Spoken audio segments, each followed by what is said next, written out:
And now, ladies and gentlemen, a story that has been 7 years in the making.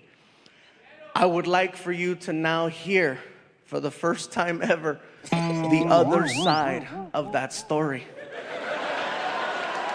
Ladies and gentlemen, I flew him here to Hawaii so that he can share this with you.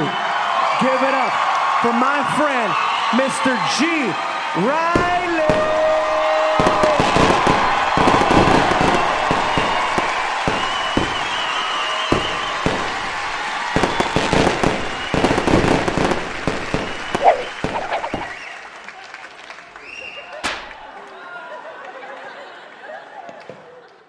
I gotta be honest, I didn't know it was racist. I thought it was lunch. I thought it was lunch. I didn't know it was racist till I got back to my neighborhood. And the brothers in my neighborhood looked at me. They say, man, I don't believe you let that Mexican guy do that to you, man. That was messed up. I know you got him back. I said, what, buy him lunch? I can't afford to buy that man lunch. If I buy him lunch, he'll be getting me again. But see, you gotta understand, it was the perfect set of circumstances when it happened. Because I'm laying across the bed in the hotel. I'd never been to Fresno before. And I wanted something to eat, and I didn't know where to go eat. So I'm laying across the bed, and I'm saying to myself, where could I go eat? I wish I had some food. And all of a sudden, magically, there's a knock on the door, and a black girl shows up with a gift basket. And I took the gift basket, and I said, they know how to treat their comedians up here in Fresno. And I'm walking to the bed, and I could feel the heat, and I could smell the chicken from the gift basket. And I'm like, oh, this is cool. Because nobody smells chicken and thinks of racism, right?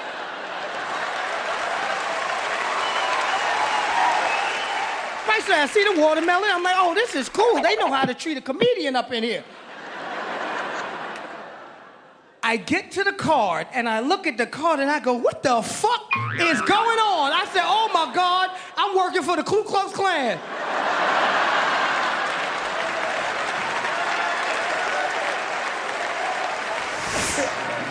And I really started to panic because in my head, I'm saying to myself, is this for real? Because there were billboards all over the city with my picture. And I started thinking they were trying to scare me out of town.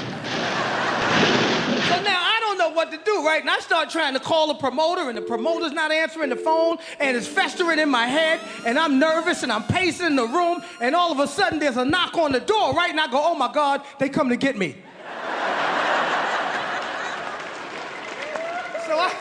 So I ease over to the door, right? And I look through the peephole, right? And all I see is a brown dot, right? And I go, I hear somebody out there because I hear the breathing, right? I hear, because this was about 60 pounds ago, right? So I go to look down up under the door, right? But I said, oh my God, it got to be about 5 or 6 of them out there. Oh my God.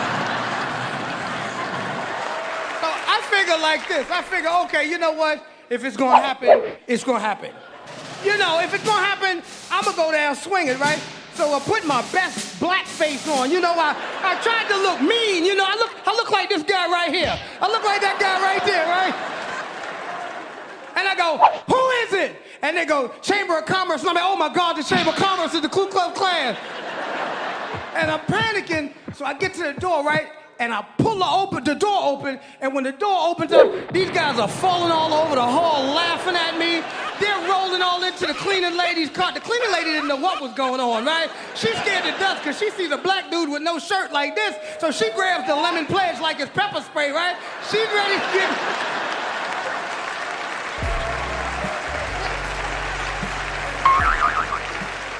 So everything, now that I realize it's a practical joke, everything calms down, because I remember how hungry I was. I'm like, okay, cool. Practical joke, right? So I go in the bathroom to wash my hands. While I'm in the bathroom washing my hands, I hear a commotion in the other room, right? I go back in the other room. They're going through the gift basket. The maid is leaving with the watermelon. Martina's drinking my 40, and this fucking bastard is eating my chicken!